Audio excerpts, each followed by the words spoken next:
this video, I'm going to show you how to identify pop art characteristics and then how to write about artworks in a Peel paragraph. So just to begin, let's just recap what pop art was about. It began in the 50s, depicting popular culture of the time. It also tried to draw from the idea that art can draw from any source. And art was inspired by commercial items such as like Coca-Cola, Campbell's soup cans, and it also cultural icons at the time such as movie stars and product labels, comic books, the celebrities, etc. It was also young, witty, bold, glamorous, and fun, so people want to buy more, that spend all their money and spend more and be on TV. And it was typically mass produced.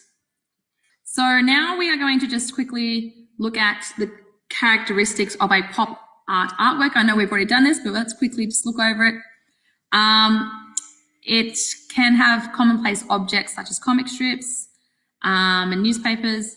Usually they have bright colors, they're vivid and tend to use primary colors and recognizable imagery from the mass media. Sometimes it uses irony and satire such as humor. And it was typically aimed at youth, sometimes using action scenes, and artists sometimes would use repetition and printmaking processes like Andy Warhol would do that. Awesome, so now we are all up to date on the characteristics of pop artworks. So now we are going to go to this document right now, and I want you to use a Peel strategy to write about an artwork. Okay, so I give you the structure on how to write a Peel. It's pretty much like a recipe you need to follow when you are writing a paragraph. This will help you also in other subjects such as English because you use Peel in that subject as well. So it's pretty much just to make sure your writing isn't all over the place and it flows and makes sense. So first of all, when you would write a Peel paragraph, you would name the artist and the title of the artwork in inverted commas. Okay. Think of point as like your introduction. You're kind of making your point as to what you're going to write about. And then you would work your way through each dot point and as you're writing. So just before we get into that, let's actually look at the question that you are answering and the artwork. So there's the artwork by Roy Lichtenstein. It is called Wham! It was made in 1963, acrylic and oil on canvas. Okay, so the question that we're being asked is, using the Peel strategy, explain how the artist has used pop art characteristics to create this work. And we're going to use specific examples to prove our point. So awesome, here is the work. Just from looking at our characteristics, okay, I can already see a few characteristics that we've just discussed. One of those would be bright color, because we can tell there's a bright yellow and red and a muted blue. So it's really bright color, it's really eye-catching. It's also been done in a comic book style. As you can see, it's got these words and text in bold font. It's got speech bubbles. It's got this line here to show it's like kind of across 2 pages. It's been cropped. And also, I definitely think this is aimed at youth because it has like action and explosion and there's speed and there's humor. So that's definitely some characteristics of pop art in this work. So that's what we would use when we're writing about our work. They're the ideas, but it is very useful to actually plan those ideas I just mentioned. Okay. So before we would write our Peel, we would complete this table, okay? It's planning for responding to the question, okay? It helps us figure out what we're going to write about, okay? So this is to help you.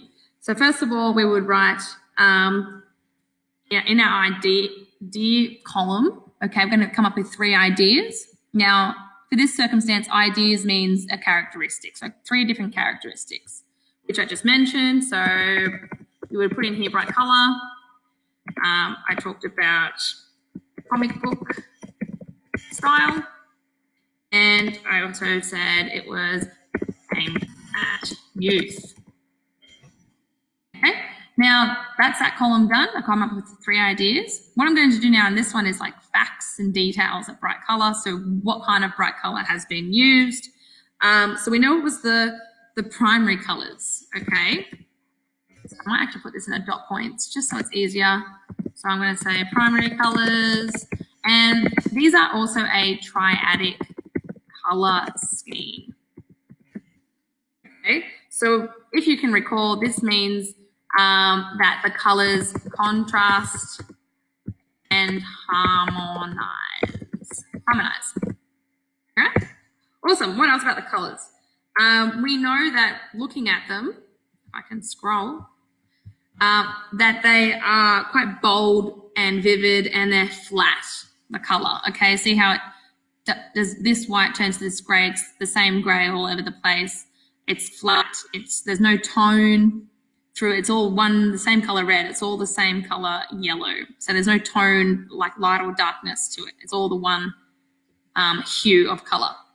So we're going to just write in here bold, vivid, and flat color.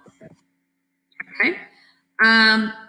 With the triadic color schemes, it typically usually has one color that dominates the work and the other 2 colors accent, meaning support the other color. So in this work, it's a little tricky to decide whether it's the yellow or the red that dominates in this work. I'm thinking it could be the yellow because the red is a little bit darker. So the yellow to me is quite strong, but also the red is also strong as well. So either one of those could be right.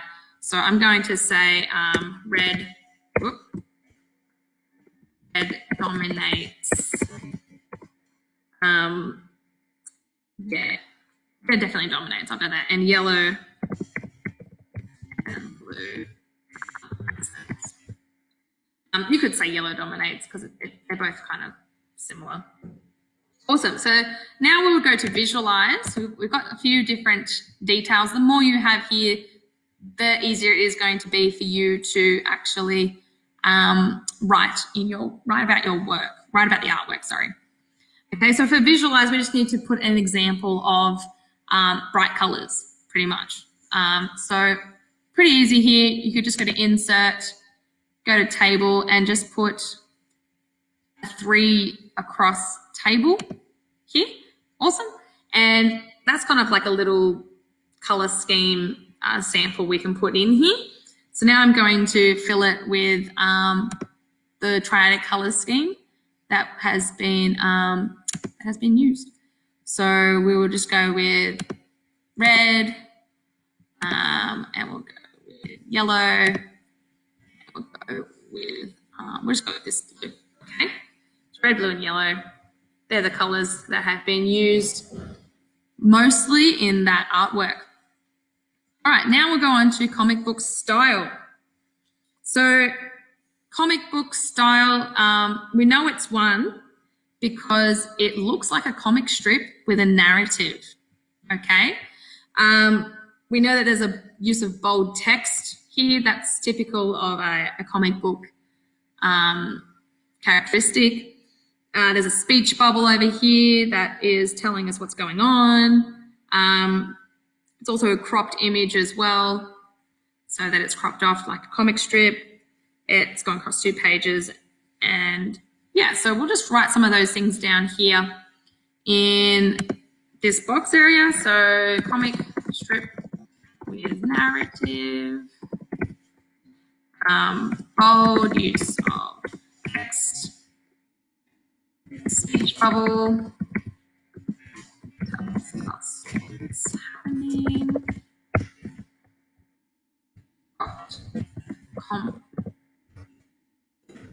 composition.